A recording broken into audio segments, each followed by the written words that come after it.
Assalamualaikum warahmatullahi wabarakatuh, para pemirsa YouTube, para pemirsa Sukses 87 Farm YouTube channel. Kemarin ada pertanyaan dari salah satu subscriber untuk pembuatan silase yang baik dan benar gimana agar tidak beracun, kalau bahasa Indonesianya ya, kalau bahasa Jawanya ben ora mendem. Jadi ini teman-teman, secara prinsip untuk pakan silase maupun fermentasi, kalau pembuatannya benar itu insya Allah aman dari racun, aman dari cacing. Fermentasi ataupun silase itu dikatakan baik apabila bahannya, ramuannya itu bermacam-macam, tidak hanya satu macam. Artinya kalau rumput, mungkin kalau rumput liar itu masih masuk kategori macam-macam ya, karena itu banyak macamnya. Tapi kalau rumput odot, hanya rumput odot saja, atau mungkin hanya daun mauni saja, atau mungkin daun, katakanlah daun mangga, hanya satu jenis, itu secara kualitas itu tidak baik teman-teman. Meskipun untuk proses silase maupun fermentasi dengan satu jenis bahan itu pun bisa jadi, tapi untuk protein, untuk vitamin, nutrisi yang nantinya diserap oleh kambing itu akan sangat berkurang, tidak maksimal. Jadi semakin banyak jenis bahan bahan fermentasi maupun silase yang kita gunakan ini semakin banyak, itu semakin bagus, dan kesukaan ya, tingkat kesukaan hewan itu lebih daripada yang satu jenis. Mungkin kalau teman-teman sering memberikan daun mauni itu, kalau hanya satu jenis daun mauni mungkin dari kambing tidak terlalu suka. Artinya makannya yang harusnya banyak, biasanya banyak, ketika diberi satu jenis daun mauni itu mungkin makannya cuma sedikit nih, banyak sisanya. Tapi kalau dicampur-campur, ada daun mauni, daun mangga, rumput odot, ada rumput yang lainnya, kemudian daun sawo, daun alpukat, itu binatang akan semakin suka. Dari tingkat kesukaannya itu semakin lebih daripada satu jenis. Dan kenapa semakin banyak jenisnya, semakin banyak macamnya, semakin banyak bahannya yang kita buat, kita racik ini semakin banyak semakin bagus, itu karena antara daun yang satu dengan yang lain itu bisa saling melengkapi. Jadi ketika nutrisi salah satu bahan itu kurang, bisa dilengkapi oleh nutrisi yang lainnya. Itu kenapa silase maupun fermentasi sangat tidak disarankan hanya satu jenis.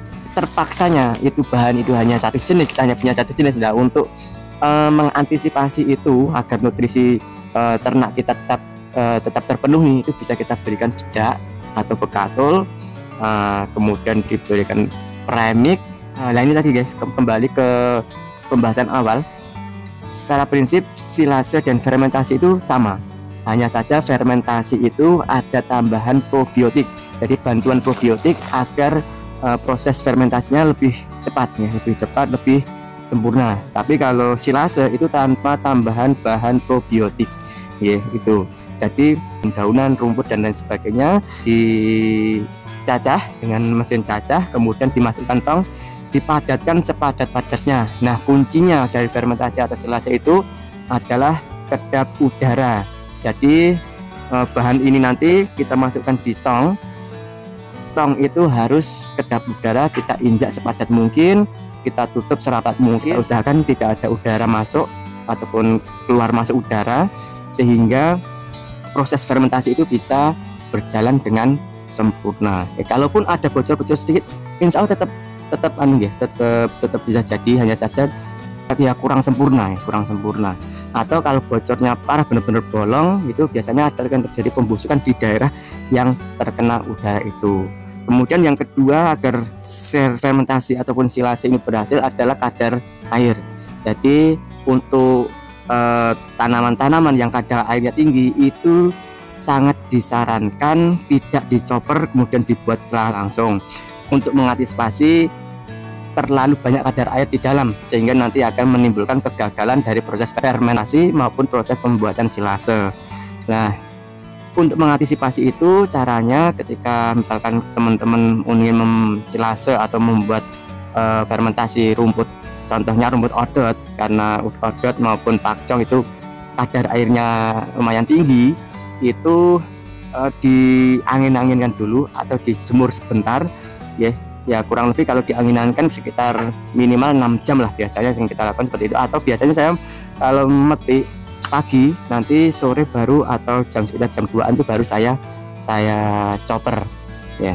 Kemudian untuk mengantisipasi bahan tunggal itu biasanya seperti ini teman-teman, bahan cacah, kemudian saya beri dedak ataupun pekatul, kemudian ini salah satu bahan pakan tambahan, ini salah satu limbah yakni onggok atau ampas singkong.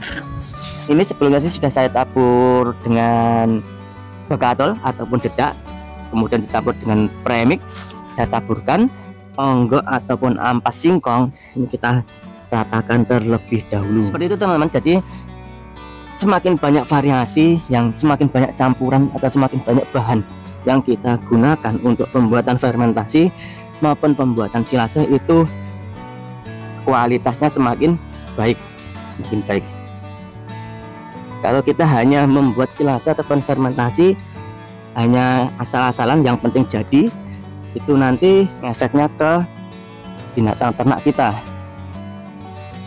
ya. Mungkin dari tingkat kesukaan, kemudian dari nutrisi yang harusnya diperlukan oleh ternak kita itu kurang memenuhi. Akibatnya ada yang keguguran, ada yang susunya tidak keluar, ada yang bahkan pada sampai kematian ya, kurus, kemudian karena nutrisinya tidak terpenuhi dan berlangsung lama, dan peternak kurang peduli terhadap ternak, akhirnya ternak itu bisa meninggal. Ada mungkin dari teman-teman peternak itu mengatakan fermentasi itu berbahaya, ataupun silase itu berbahaya untuk breeding. Sekali lagi saya tegaskan, kalau fermentasi ataupun silase itu kita buat dengan cara yang benar, tentunya memperhatikan nutrisi atau kandungan-kandungan nutrisi yang bahan-bahan yang kita buat. Tentu apa yang kita khawatirkan, apa yang dikhawatirkan oleh peternak itu tidak akan terjadi. Ini mungkin di video sebelumnya saya pernah memposting kambing saya ketika hamil dan ketika pasca melahirkan. Itu saya posting kapurannya dan terbukti kapurannya itu sangat besar. Artinya ada susunya, dan si cempe pun juga minum dengan lahap ya. Dan perlu teman-teman ketahui, sejak pertama kali saya belajar ternak, baik ternak kambing maupun domba, itu saya menggunakan full fermentasi ataupun full silase ya. Jadi hampir tidak pernah memberikan pakan secara langsung. Karena apa? Karena memang ternak ini sebagai sampingan kami, jadi masih ada pekerjaan pokok, sehingga kami hanya bisa ngarit ataupun cari pakan itu seminggu sekali, atau kalau pas ada waktu. Jadi mungkin kalau pas liburan dan lain sebagainya, seminggu sekali pun. Kadang kalau pas ada acara itu kami juga tidak bisa membuat pakan. Oleh karenanya dalam beternak kita manfaatkan perkembangan teknologi yang ada ya. Kalau dulu mungkin beternak itu melulu dengan ngarit, tapi dengan perkembangan zaman beternak bisa tanpa ngarit ya. Artinya dalam beternak kambing maupun ternak domba itu tidak harus ngarit tiap hari. Solusinya ya seperti ini, membuat pakan silase maupun fermentasi. Silase fermentasi ini yang akan membantu kita dalam istilahnya mengawetkan pakan. Jadi kita bisa ngarit seminggu sekali ataupun 2 minggu sekali atau bahkan 1 bulan sekali ya, tergantung bahan pakan yang kita fermentasi atau kita silase ya. Kalau jika banyak mungkin bisa sampai berbulan-bulan kita baru ngarit. Karena ini sampingan ya, otomatis tidak bisa ngarit tiap hari ya. Seperti itu teman-teman. Kuncinya fermentasi ataupun silase ini sangat aman ya, fermentasi maupun silase sangat aman untuk breeding maupun untuk penggemukan. Termasuk ini teman-teman, ini kemarin kebetulan Pak Lek kami baru mengadakan hajatan, dan ini janurnya setelah selesai, janurnya ini saya giling teman-teman. Jadi saya giling, saya campurkan ke pakan, pembuatan pakan fermentasi. Semakin banyak campurannya, variasi dari pakan ini semakin banyak, itu akan semakin memenuhi kebutuhan nutrisi hewan ternak atau kambing maupun domba kita ya. Secara prinsip saya menggunakan semua daun-daunan, semua rumput yang ada saya gunakan. Jadi ini ada daun mangga, daun singkong, daun pisang, kemudian daun kelapa, janur, ya tadi janur, kemudian daun macam-macam sama rumput-rumputan kebun. Ini semua kami giling. Kemudian selain premix, saya juga taburkan garam sedikit saja, mungkin 1 genggam saja cukup. Kemudian ini dedak atau bekatul yang sudah saya campur dengan premix. Jadi untuk pemberian premix teman-teman, pemberian premix ini tekniknya untuk mempermudah itu jangan langsung premix langsung, nanti boros dan tidak merata. Jadi untuk pemberian premix ini kita campur ke bekatul dulu seperti ini.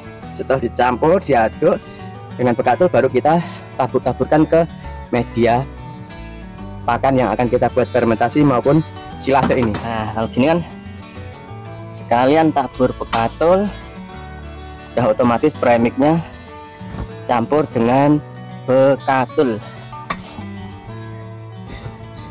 Nah, ini ramuan yang saya buat teman-teman.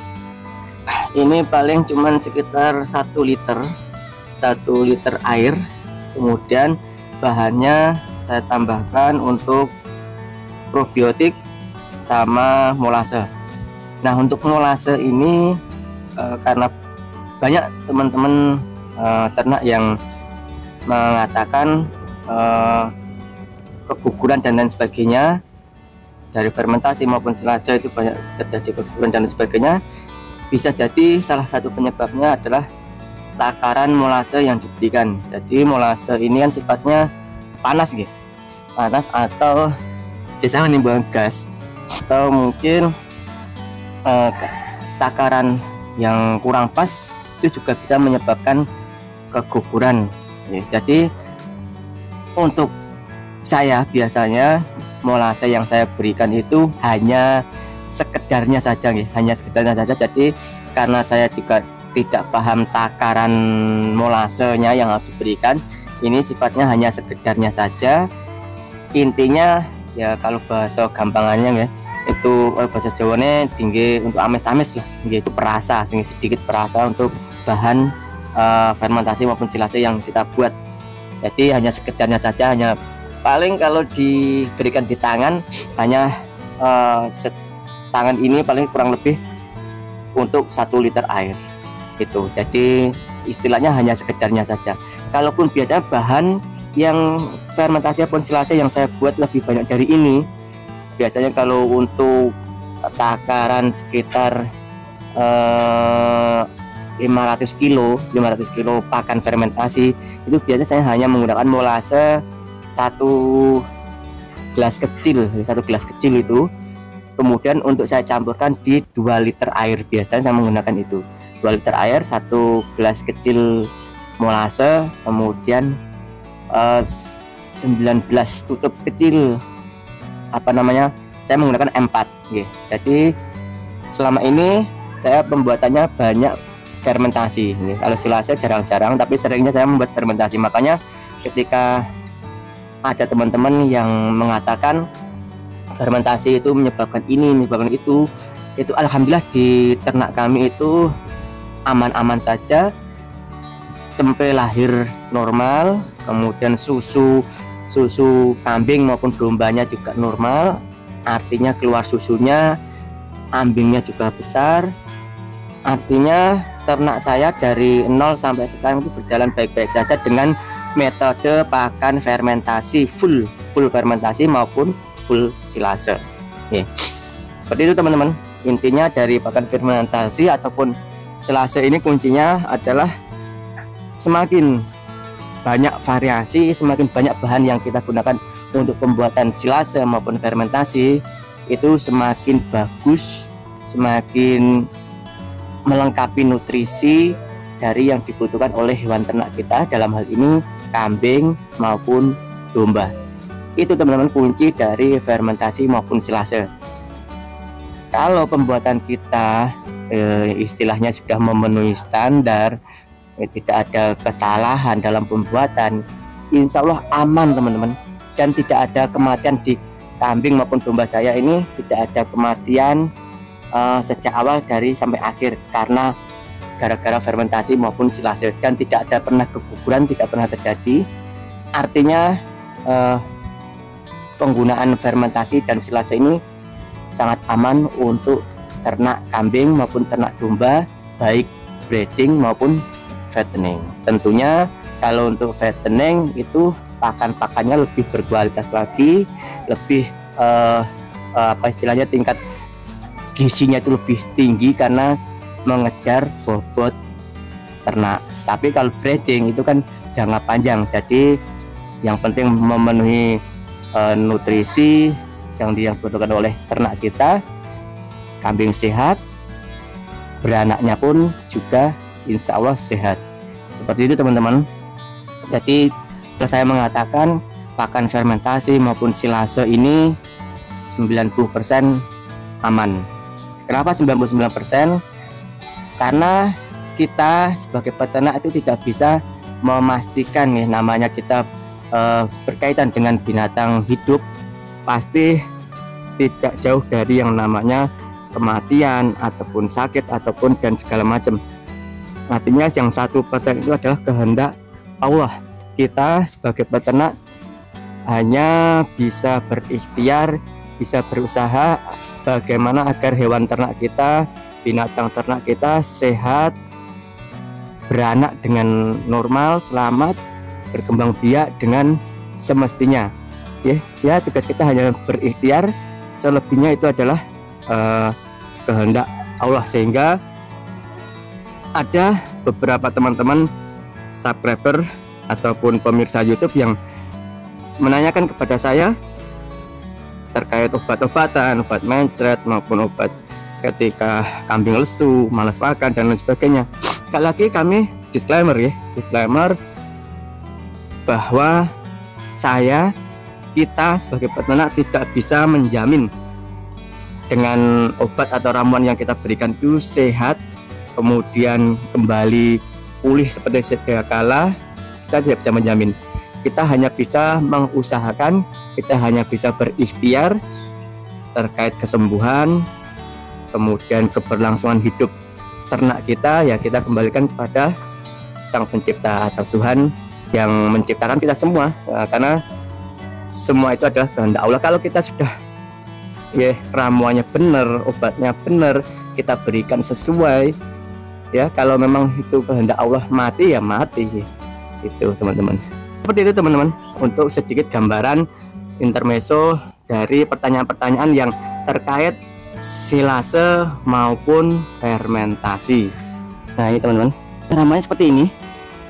Nah ini karena kemarin semprot yang saya gunakan tuh habis, rusak. Ini nanti hanya cukup saya piuk-piukkan gitu nih, dipiuk-piukkan ke bahan pakan ini. Nah ini berbagai macam bahan teman-teman, daun-daunan segala macam daun, pokoknya selama itu daun-daunan ya, daun rumput maupun daun tumbuh-tumbuhan itu saya gunakan teman-teman. Yang penting tidak daun telinga ataupun daun pintu, itu yang pantangan kami teman-teman. Jadi semua daun, semua rumput itu tidak ada sirikan, tidak ada pantangan, saya gunakan. Yang katanya orang-orang Jawa, orang-orang sepuh dulu, daun singon merah, daun singon apapun itu biasanya katanya mengandung racun.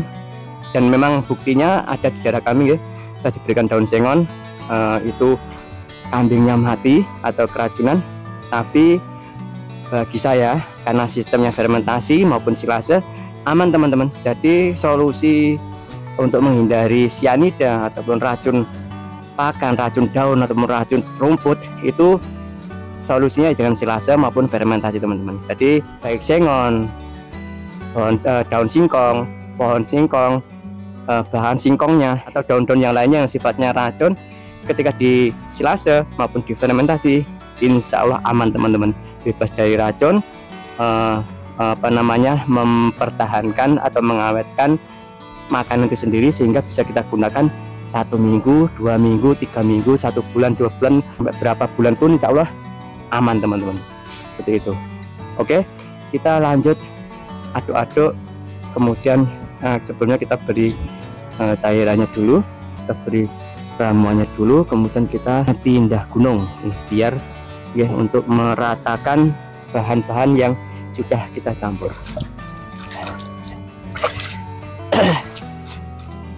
Seperti ini teman-teman. Jadi sekali lagi, karena harusnya pakai semprot, karena semprot yang kita gunakan kemarin trouble rusak, jadi ya kita seadanya saja. Insya Allah seperti ini cukup teman-teman, diratakan manual seperti ini.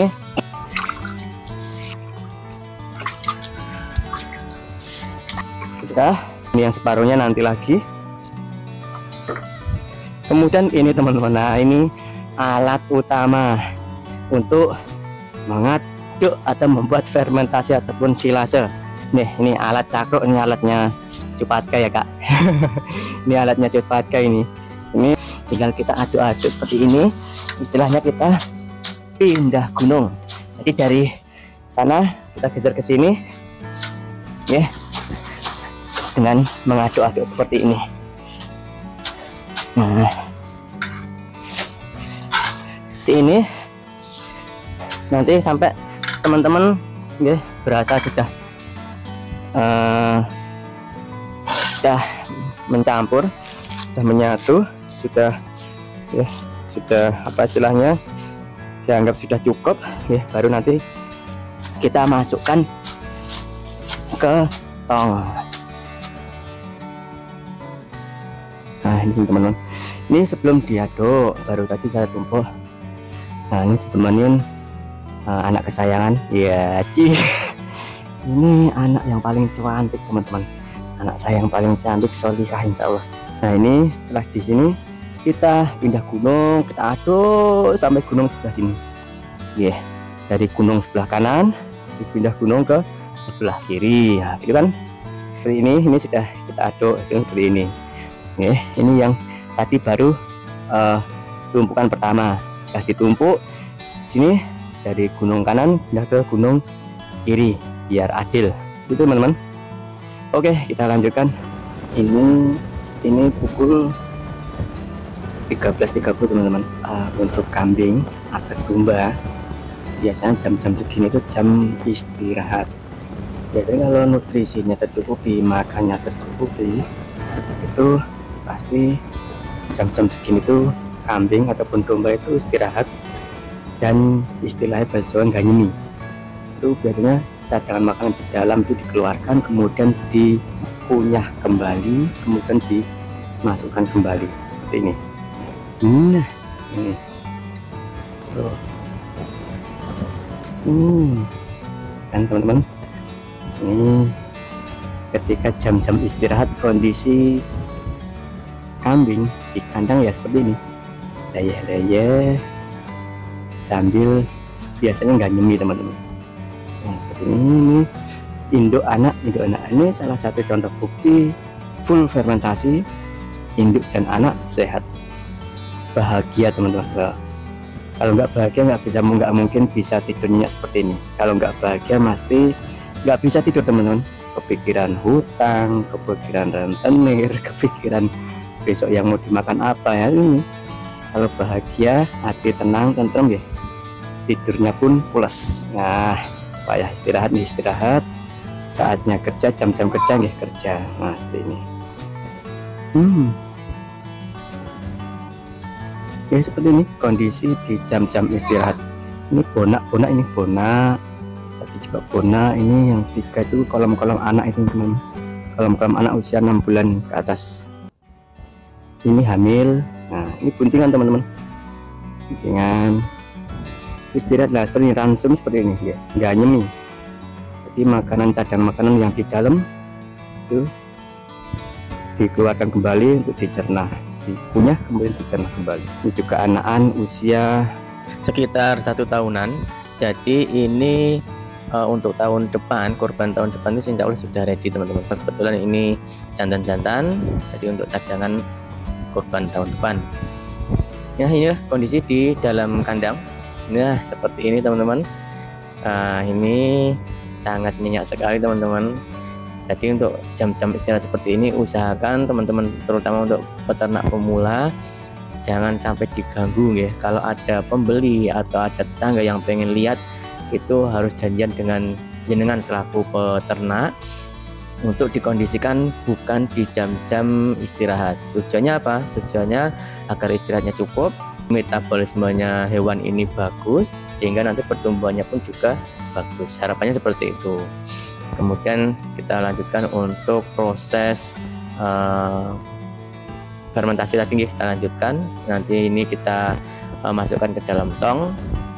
Prediksi saya karena sudah sering ya, ini nanti jadi sekitar menjadi 3 tong, 2 tong sama yang 1 tongnya tong kecil, jadi ya katakanlah 2,5 tong lah kalau tong besar seperti itu. Nanti kita masukkan drum seperti ini. Ini untuk drum besar, ini drum ukuran 120 liter. Ini kalau di teman-teman mungkin harganya bervariasi teman-teman. Nah, ini drum yang tanggung yang satunya, jadi ini 2 drum besar, ini drum tanggung. Nanti kita perkiraan jadi menjadi 3 tong ini. Oke, langsung saja kita masukkan.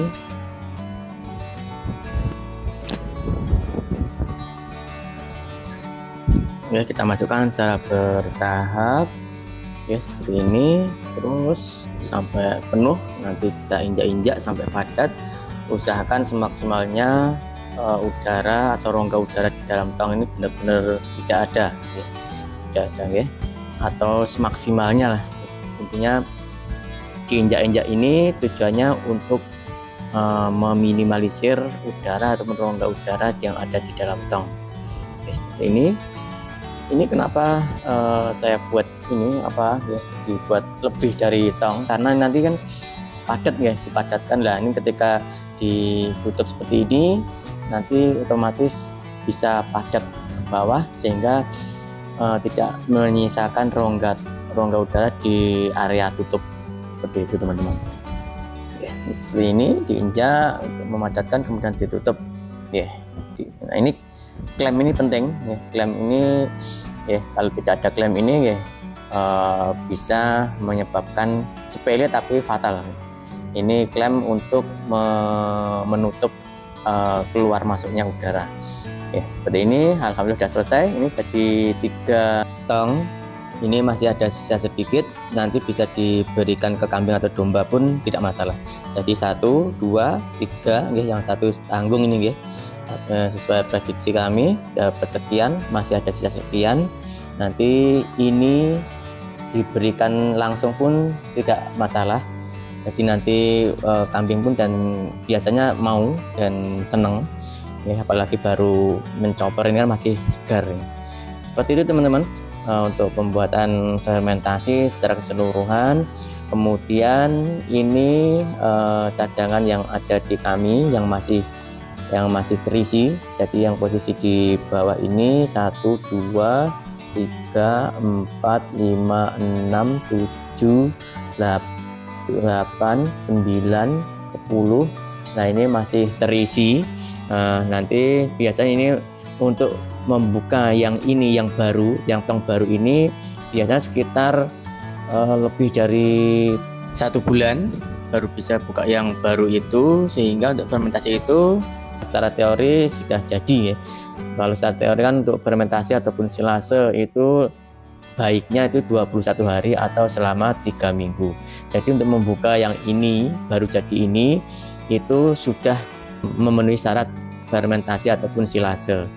Ya, kemudian itu yang tong kosong itu sudah kami berikan, sudah kosong, itu saya sendirikan di sana. Ada 4 tong.